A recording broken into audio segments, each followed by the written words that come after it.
हाय दोस्तों, मेरा नाम है विकास झा और स्वागत करता हूं आप सभी का आज के इस सेशन में। दोस्तों, एसएससी जीडी का जो हमारा सीरीज चल रहा है उसका ये डे नंबर 25 है। दोस्तों, इससे पहले हम ऑलरेडी 24 क्लासेस कर चुके हैं, जिसका प्लेलिस्ट आपको बना के दे दिया हूँ। वहाँ से अगर आपकी कोई क्लास मिस हुई है दोस्तों तो आप देख सकते हैं। साथ ही दोस्तों, आज हमारी रीजनिंग की भी 7 बजे क्लास हुई थी, बहुत ही शानदार तरीके से हुई थी। काफ़ी बच्चे आए थे और उनका रिस्पॉन्स भी अच्छा था। तो आप एक बार कमेंट करके बताइए, अगर आप आए थे तो यस कीजिए और नहीं आए थे रीजनिंग क्लास में तो भी एक बार कमेंट करके बताइए कि आए थे कि नहीं आए थे।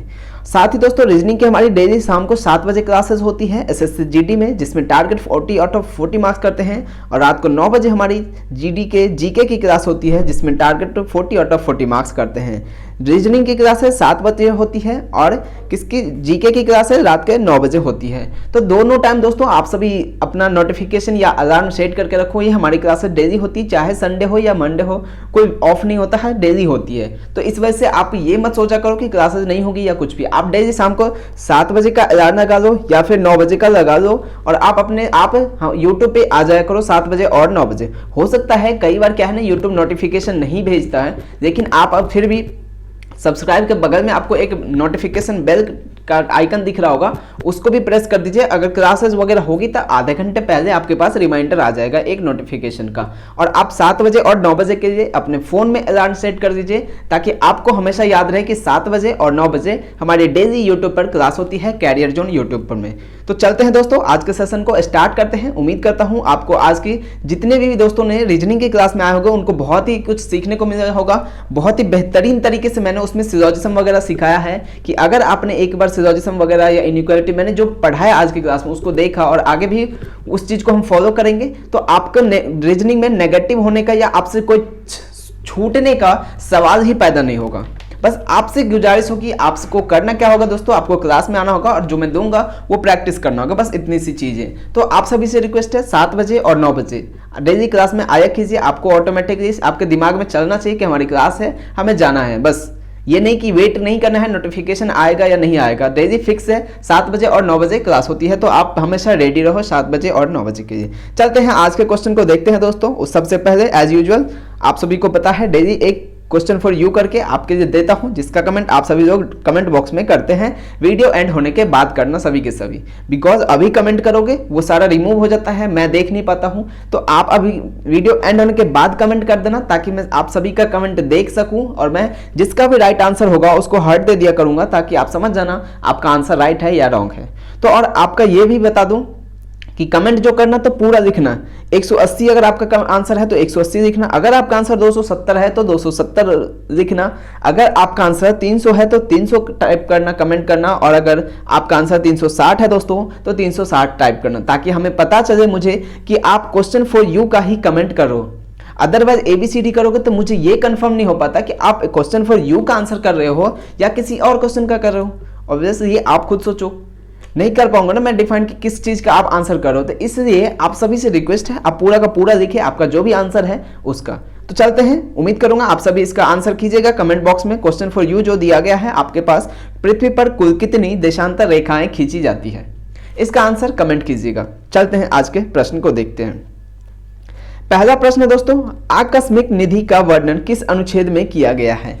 आकस्मिक निधि का वर्णन किस अनुच्छेद में किया गया है? 252 में किया गया है, अनुच्छेद 267 में किया गया है, अनुच्छेद 352 में किया गया है, या फिर अनुच्छेद 368 में किया गया है? तो करेक्ट आंसर जो है दोस्तों इसका क्या है? अनुच्छेद 267। ऑप्शन बी इसका राइट आंसर हो जाएगा। अनुच्छेद 267 में आकस्मिक निधि का वर्णन किया गया है। अनुच्छेद 352, 356 और 360 ये तीनों किससे संबंधित है दोस्तों? आपातकालीन से संबंधित है।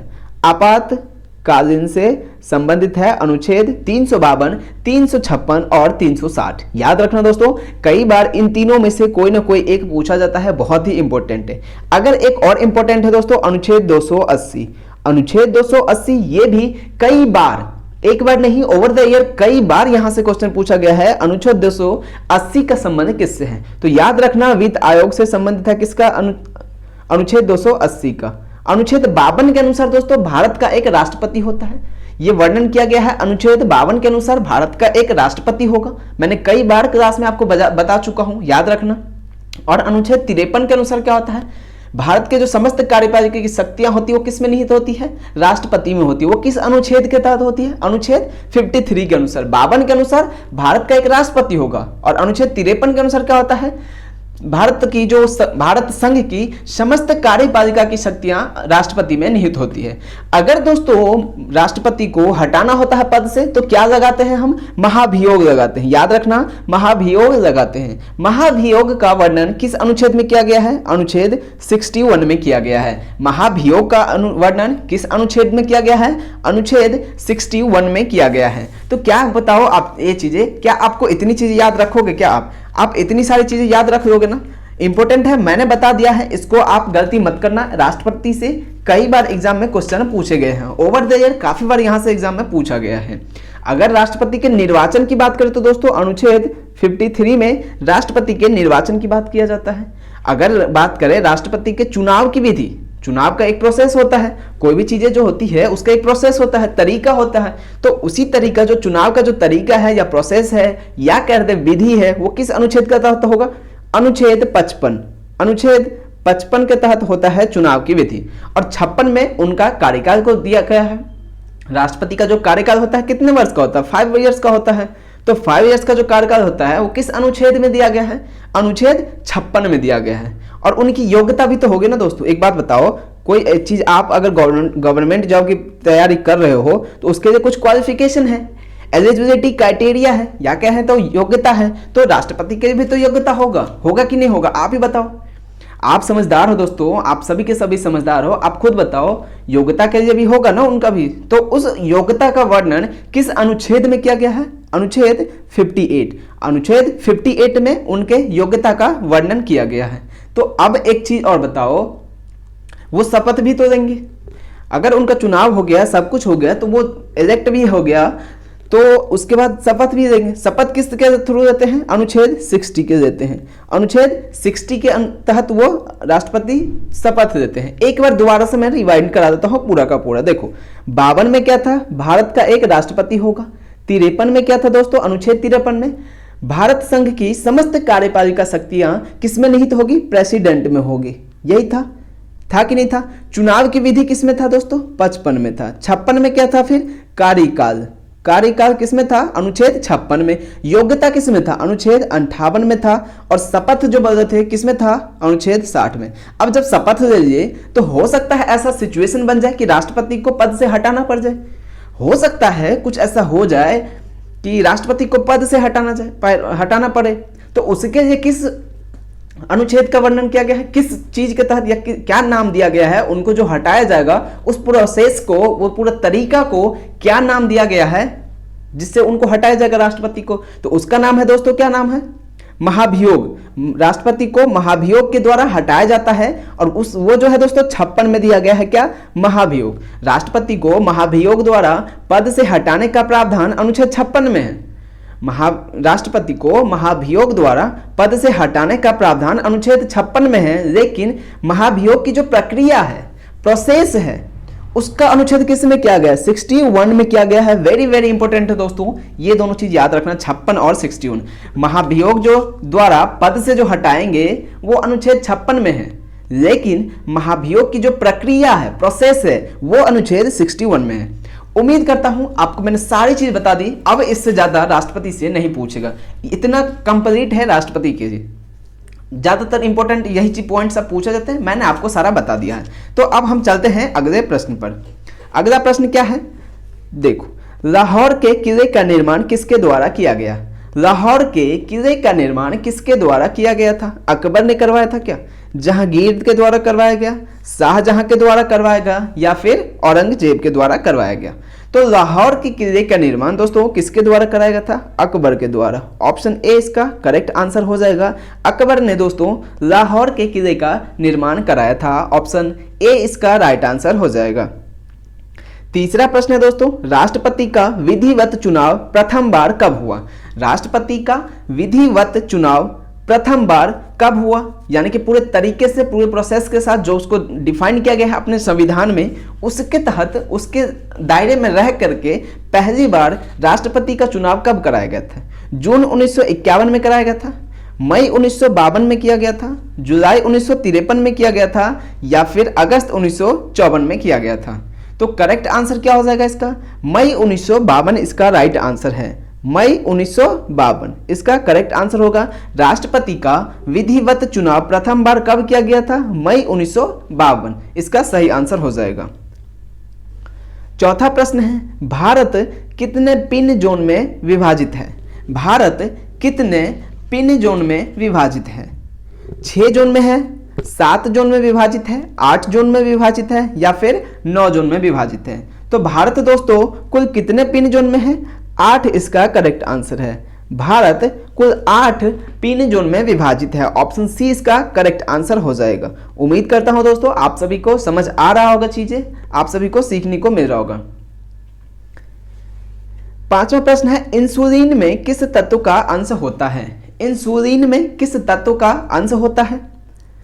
ऑप्शन क्या है? तांबे का होता है, मैग्नीशियम का होता है, फास्फोरस का होता है, या फिर लोहा का होता है? तो इंसुलिन में जो दोस्तों किस तत्व का अंश होता है? लोहा का होता है। इंसुलिन में लोहा का तत्व होता है। ऑप्शन डी इसका करेक्ट आंसर हो जाएगा।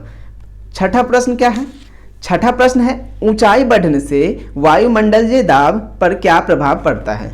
ऊंचाई बढ़ने से वायुमंडलीय दाब पर क्या प्रभाव पड़ता है? घटता है, बढ़ता है, अपरिवर्तित रहता है, या फिर इनमें से कोई नहीं? ऊंचाई बढ़ने पर दोस्तों वायुमंडलीय दाब आप सभी ने अगर पढ़ा हो, याद होगा, पढ़ा तो होगा ही, बट हो सकता है याद नहीं हो। आप बचपन से यानी 6-7 क्लास से पढ़ते आ रहे हैं कि ऊंचाई बढ़ने पर वायुमंडलीय दाब का प्रभाव जो है दोस्तों क्या होता है? घट जाता है। जितना ऊंचा जाएंगे उतना वायुमंडलीय दाब क्या होगा? घटता जाएगा। आप सभी ने कई बार पढ़ा होगा, हो सकता है याद नहीं हो, लेकिन आपने पढ़ा तो बिल्कुल होगा, इतना मुझे भरोसा है। मुझे पता है जहां तक कि हर बच्चे को ये इस अपने जो 10th 12th में होता है उससे पहले भी कई बार आपने पढ़ा होगा। तो इसका क्या आंसर हो जाएगा? ऑप्शन ए इसका सही आंसर हो जाएगा। और दोस्तों वायुमंडलीय दाब को किससे मापा जाता है? बैरोमीटर से।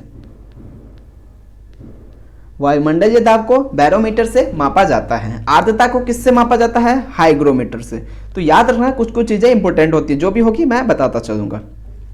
सातवां प्रश्न है, सबसे पहले राष्ट्रीय आपात की घोषणा कब की गई? सबसे पहले राष्ट्रीय आपात की घोषणा कब की गई, या फिर यूं कहें कि राष्ट्रीय आपात की घोषणा सबसे पहली बार राष्ट्रीय आपात कब लगाया गया था? पहली बार राष्ट्रीय आपात कब लगाया गया था? 16 अक्टूबर 1962 को, 20 अक्टूबर 1962 को, 26 अक्टूबर 1962 को, 30 अक्टूबर 1962 को। तो इसका करेक्ट आंसर क्या होगा? देखते हैं। इसका जो करेक्ट आंसर है दोस्तों 26 अक्टूबर 1962 इसका करेक्ट आंसर है। Option C. सबसे पहले राष्ट्रीय आपात कब लगाया गया था? 26 अक्टूबर 1962। पहली बात। तो दूसरी चीज देखो, इस वाले प्रश्न में क्या है, आपको ईयर से नहीं मतलब है, सारे में ईयर सेम है, यानी कि इतना तो आपको पता चल गया होगा 1962 में हुआ था पहली बार। लेकिन आपको इतना नहीं बताना, आपको एग्जैक्ट डेट पूछ लिया उसने और मंथ भी पूछ लिया, साथ में डेट और मंथ भी पूछ लिया। तो कई बार ऐसा होता है एग्जाम में, एक आध क्वेश्चन ऐसा पूछ ले एग्जाम में, इसलिए मैंने इस क्वेश्चन को इस पे दिया है और जोर डाल रहा हूं। देखो अब एक चीज और बताता हूं, इसको आप आसानी से याद रख सकते हो। बस अक्टूबर तो याद रख दोगे और 1900 है तो वो तो होगा। देखो 26 और 62, 26 का उल्टा क्या होता है? 62 होता है। तो याद रखना 26 और 62, यानी कि 26 अक्टूबर 1962। पहले 26 आएगा बाद में 62, ये तो डेट तो 62 होगा नहीं, 26 होगा ऑब्वियसली। तो 26 याद रखना, 26 और उसी का उल्टा कर दोगे तो ईयर का भी पता चल जाएगा, 26-62। तो इस तरह से आप याद रख सकते हो। कभी कभी छोटी छोटी चीजें इस तरह से भी याद रखना पड़ेगा आपको। आठवां प्रश्न है, वान झील कहां पर स्थित है? वान झील कहां पर स्थित है? तुर्की में है, कनाडा में है, उत्तरी अमेरिका में है, तंजानिया में है? तो वान झील कहां पर स्थित है दोस्तों? तुर्की में। तुर्की इसका करेक्ट आंसर हो जाएगा। Option A. अभी हमने कल या परसों की क्लास में पढ़ा था कि नीग्रो या फिर नाइग्रो ये कहाँ के जनजाति हैं? तो ये उत्तरी अमेरिका के जनजाति थे। नीग्रो बोले या फिर नाइग्रो बोले, वो कहाँ के जनजाति थे? उत्तरी अमेरिका के थे। याद रखना ये भी चीजें। इस प्रश्न का क्या आंसर था? ऑप्शन नंबर ए, तुर्की। वान झील कहां पर स्थित है? तुर्की में स्थित है। ऑप्शन ए इसका करेक्ट आंसर हो जाएगा। नौवां प्रश्न है, मादक पेय पदार्थों में कौन सा तत्व पाया जाता है? मादक पेय पदार्थों में कौन सा तत्व पाया जाता है? Methyl alcohol, ethyl alcohol, propyl alcohol या फिर ब्यूटाइल अल्कोहल? तो मादक पेय पदार्थों में दोस्तों इथाइल अल्कोहल का प्रयोग किया जाता है। मादक पेय पदार्थों में किसका प्रयोग किया जाएगा? इथाइल अल्कोहल का। ऑप्शन बी इसका राइट आंसर हो जाएगा। 10वां प्रश्न है, मोपला विद्रोह 1921 में कहां पर हुआ था? मोपला विद्रोह 1921 में कहां पर हुआ था? कोंकण तट पे हुआ था, मालाबार तट पे हुआ था, बीजापुर में हुआ था, या फिर अहमदनगर में हुआ था? तो मोपला विद्रोह 1961 में कहां पर हुआ था? मालाबार तट पर हुआ था। ऑप्शन बी इसका करेक्ट आंसर हो जाएगा। मालाबार तट पर दोस्तों 1921 में मोपला विद्रोह हुआ था। Option B is the right answer of this question. 11वां प्रश्न क्या कहता है? 11वां कहता है, उत्तरी अवंती की राजधानी क्या थी? सॉरी, कहां थी? उत्तरी अवंती की राजधानी कहां थी? महिष्मती थी, धार थी, अमरावती में थी, या फिर उज्जैन में थी? तो उत्तरी अवंती की जो राजधानी थी दोस्तों कहां पर थी? उज्जैन में थी। उज्जैन इसका करेक्ट आंसर हो जाएगा। उत्तरी अवंती की राजधानी कहां पर थी? उज्जैन में थी। ऑप्शन डी इसका करेक्ट आंसर हो जाएगा। 12वां प्रश्न क्या कहता है? सर्वप्रथम जजिया कर किसने लगवाया था? सर्वप्रथम जजिया कर किसने लगवाया था? मोहम्मद बिन कासिम ने लगवाया था, मोहम्मद गजनवी ने लगवाया था, मोहम्मद गोरी ने लगवाया था, या फिर कुतुबुद्दीन ऐबक ने लगवाया था? तो सर्वप्रथम दोस्तों जजिया कर किसने लगवाया था? मोहम्मद बिन कासिम ने लगवाया था। ऑप्शन ए इसका करेक्ट आंसर हो जाएगा। सर्वप्रथम मोहम्मद बिन कासिम ने जजिया कर को लगवाया था। ऑप्शन ए इसका करेक्ट आंसर हो जाएगा। चलो नेक्स्ट प्रश्न पे। नेक्स्ट प्रश्न क्या है? मानव निर्मित प्रथम तत्व कौन सा है? मानव निर्मित प्रथम तत्व कौन सा है? ऑप्शन ए है पोलोनियम, ऑप्शन बी है तांबा, ऑप्शन सी है लोहा, और ऑप्शन डी है इनमें से कोई नहीं। तो मानव निर्मित प्रथम तत्व जो है दोस्तों कौन सा है? पोलोनियम है। याद रखना, मानव निर्मित पूछ रहा आपसे, मानव निर्मित प्रथम तत्व कौन सा है? पोलोनियम है। ऑप्शन ए इसका करेक्ट आंसर हो जाएगा। पोलोनियम दोस्तों मानव निर्मित प्रथम तत्व है। नेक्स्ट प्रश्न देखते हैं। नेक्स्ट प्रश्न है 14 नंबर का, राष्ट्रकूट वंश की स्थापना किसके द्वारा किया गया? राष्ट्रकूट वंश की स्थापना किसके द्वारा किया गया? सिमुक के द्वारा किया गया, वासुदेव के द्वारा किया गया, विष्णुवर्धन के द्वारा किया गया, या फिर दंती दुर्ग के द्वारा? तो राष्ट्रकूट वंश की स्थापना किसके द्वारा किया गया था? दंती दुर्ग के द्वारा किया गया था। ऑप्शन डी इसका राइट आंसर हो जाएगा। दंती दुर्ग ने दोस्तों राष्ट्रकूट वंश की स्थापना की थी। तो ऑप्शन डी इसका राइट हो जाएगा। 15 नंबर का प्रश्न है, तारीख उल हिंद की रचना किसने की थी? तारीख उल हिंद की रचना किसने की थी? तो किसने की थी? फौजी ने की थी, अल बरूनी ने की थी, अबुल फजल ने की थी, या फिर सर हिंदी ने की थी? तो तारीख उल हिंद की रचना किसके द्वारा की गई थी? अल बरूनी के द्वारा की गई थी। ऑप्शन बी इसका राइट आंसर होगा। तारीख उल हिंद की रचना किसने की थी? अल बरूनी ने की थी। ऑप्शन बी इसका राइट आंसर हो जाएगा। 16 नंबर का प्रश्न है, दिल्ली स्थित अशोक के स्तंभ का पता सर्वप्रथम किसने लगाया? दिल्ली स्थित अशोक के स्तंभ का पता सर्वप्रथम किसने लगाया? टी हैथलर ने लगाया, जॉन मार्शल ने लगाया, चार्ल्स ने लगाया, या फिर चार्ल्स मेनन ने लगाया? तो दिल्ली में स्थित जो है अशोक स्तंभ दोस्तों उसका सर्वप्रथम पता किसने लगाया था? टी फैथलर ने दिल्ली में स्थित अशोक स्तंभ का सर्वप्रथम पता लगाया था। ऑप्शन ए इसका करेक्ट आंसर हो जाएगा। नेक्स्ट प्रश्न है 17 नंबर का, हिंदी साहित्य का स्वर्ण काल किस मुगल शासन के काल को कहा जाता है? हिंदी साहित्य का स्वर्ण काल किस मुगल शासन के काल को कहा जाता है? अकबर के शासन काल को कहा जाता है, जहांगीर, ऑप्शन सी है शाहजहां, और ऑप्शन डी है औरंगजेब। तो किस मुगल शासक के काल को हिंदी साहित्य का स्वर्ण काल कहा जाता था? अकबर। इनके शासनकाल में दोस्तों हिंदी का बहुत ज़्यादा प्रमोट किया गया था, बहुत ज़्यादा चलन बढ़ गया था, तो इसलिए इनके टाइम का जो इनका जो पीरियड था उसको क्या कहा जाता था? हिंदी साहित्य का स्वर्ण काल। ऑप्शन ए इसका करेक्ट आंसर हो जाएगा। वेरी वेरी इंपॉर्टेंट है दोस्तों, कई बार यहाँ से क्वेश्चन पूछा गया है। 18वां प्रश्न है, दीवान ए वकूफ की रचना किसने की थी? दीवान ए वकूफ की रचना किसने की थी? फिरोज शाह तुगलक ने, अलाउद्दीन खिलजी ने की थी, बलबन ने की थी, या फिर जलालुद्दीन खिलजी ने की थी? तो दीवान ए वकूफ की रचना किसने की थी दोस्तों? जलाउद्दीन खिलजी ने की थी। जलाउद्दीन खिलजी ने दीवान ए वकूफ की रचना की थी। ऑप्शन क्या होगा? डी इसका करेक्ट आंसर हो जाएगा। 19वां प्रश्न है, भरहुत स्तूप का निर्माण किसने करवाया? भरहुत स्तूप का निर्माण किसने करवाया? चंद्रगुप्त प्रथम ने करवाया, समुद्रगुप्त ने करवाया, अशोक ने करवाया या फिर धर्मपाल ने करवाया? तो भरहुत स्तूप का निर्माण दोस्तों किसने करवाया था? अशोक ने करवाया था। ऑप्शन सी इसका करेक्ट आंसर हो जाएगा। भरहुत स्तूप का निर्माण किसने करवाया था? अशोक ने करवाया था। बहुत इंपॉर्टेंट है दोस्तों, इंपॉर्टेंट है, एग्जाम में पूछा जाता है। नेक्स्ट प्रश्न देखते हैं क्या है। 20वां प्रश्न, हर्मिट ऑफ शिमला किसे कहा जाता है?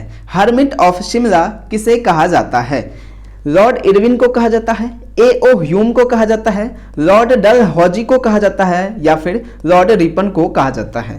तो हर्मिट ऑफ शिमला किसे कहा जाता है? ए.ओ. ह्यूम को कहा जाता है। ए.ओ. ह्यूम को दोस्तों हर्मिट ऑफ शिमला के नाम से भी जाना जाता है। ऑप्शन बी इसका करेक्ट आंसर हो जाएगा। तो हमारी दोस्तों आज की क्लास यहीं तक कंटिन्यू करते हैं। इसके आगे हम कल करेंगे। जितने भी 20 क्वेश्चन थे हमारा उसको हम डिस्कस कर चुके हैं अच्छे से। उम्मीद करता हूँ आपको सीखने को मिला होगा और आप आगे भी ऐसी तरह से सीखते रहेंगे।